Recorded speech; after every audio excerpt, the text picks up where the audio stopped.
কোনো অপ্রীতিকর ঘটনার খবর এসছে? হ্যাঁ, মিরাতে খবর এসছে, ওরা যে ভোট দেয়নি, ওটা আমি এখনই। আজকে সারাদিনে আপনার প্রোগ্রাম কি আছে? সারা কালীগঞ্জ বিধানসভাটাই আমার প্রোগ্রাম।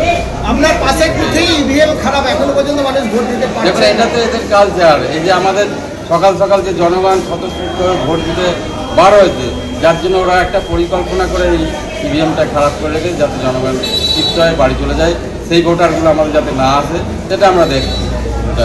এখন কোথায় যাবে? যেভাবে মানুষের দেখা যাচ্ছে যে অন্যান্য সময় যে ভিড় জন্মে বুথগুলিতে, মানুষের আগ্রহ থাকে, এক্ষেত্রে কেন উপনির্বাচনে মানুষের ভোট সংখ্যা কম লক্ষ্য করা যাচ্ছে এখনো পর্যন্ত?